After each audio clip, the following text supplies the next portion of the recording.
नमस्कार दोस्तों, स्वागत है एक बार फिर से आप सभी का हमारे YouTube चैनल भक्ति ज्ञान सारांश में। दोस्तों, पौराणिक कथाओं के अनुसार एक समय में पृथ्वी पर एक मांडव नाम के ऋषि हुए।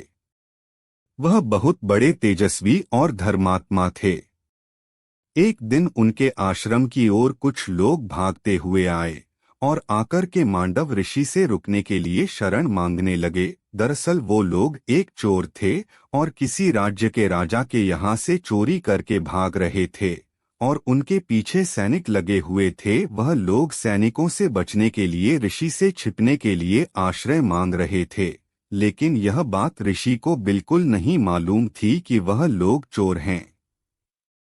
मांडव ऋषि ने उनकी विनती सुन ली और उन्हें रहने के लिए या यूं कहें कि छुपने के लिए अपने आश्रम में जगह दे दी। और जब कुछ समय बाद राज्य के सैनिक ऋषि के आश्रम तक आ पहुंचे और ऋषि के आश्रम को तलाशने लगे, लेकिन वह चोर तो वहां नहीं मिले, पर चोरी किया हुआ सारा सामान ऋषि के आश्रम में मिल गया, क्योंकि वह चोर लोग सारा सामान ऋषि के आश्रम में छुपाकर वहां से 9-2-11 हो गए थे। जब सैनिकों ने ऋषि के आश्रम में चोरी का सारा सामान पाया तो उन्होंने ऋषि को चोरों का साथी मानकर राजा के दरबार में ले गए।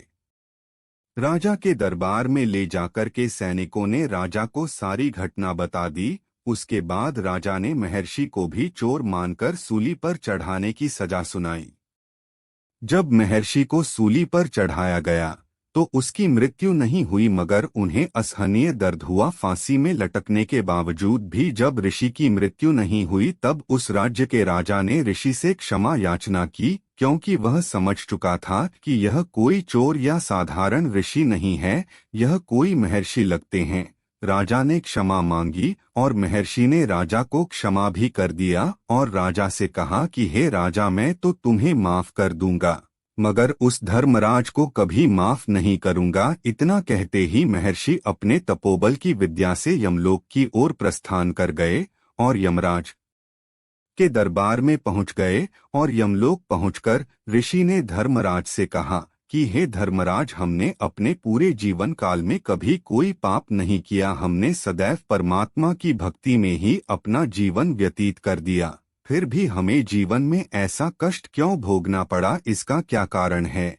तब यमराज ने मांडव ऋषि को बताते हुए कहा कि है महर्षि, आप अपने बचपन के दिनों में छोटे छोटे कीट पतंगों को पकड़कर उनके पंखों में सुई चुभा दिया करते थे, उनके पंखों में कांटा चुभा दिया करते थे। उन्हीं का यह परिणाम है कि आपको यह सजा भुगतनी पड़ी।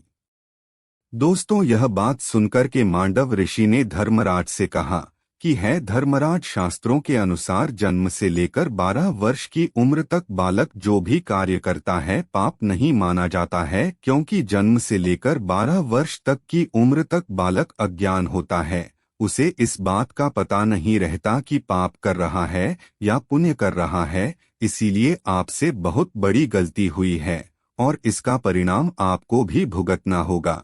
तब महर्षि मांडव ने धर्मराज को श्राप दे दिया कि तुम भी पृथ्वी लोक पर जाकर जन्म लोगे और अनजाने में गलतियां करोगे, और जब तुम बहुत बड़े विद्वान बन जाओगे तब तुम्हारी नीति कोई नहीं मानेगा। इसी श्राप के कारण यमराज द्वापर युग में विदुर के रूप में जन्म लिए थे, और इतने बड़े ज्ञानी होने के बावजूद भी दुर्योधन ने उनका बार बार अपमान किया, उनकी नीतियों का अपमान किया और उन्हें अपने राज्यसभा से निकलवा दिया था। यह मांडव ऋषि के श्राप का ही प्रभाव था। दोस्तों, इसीलिए यह कहा जा सकता है कि बचपन में जाने अनजाने में किए हुए गलतियों को भगवान भी माफ कर देते हैं, क्योंकि जन्म लेने से लेकर 12 बरस की उम्र तक इंसान को किए हुए कर्मों का फल नहीं भोगना पड़ता, क्योंकि 12 वर्ष की उम्र तक बच्चा अबोध रहता है, जिसे सही गलत का ज्ञान नहीं रहता है, और 12 वर्ष की उम्र तक किया हुआ पाप हो या पुण्य उसका फल नहीं मिलता है।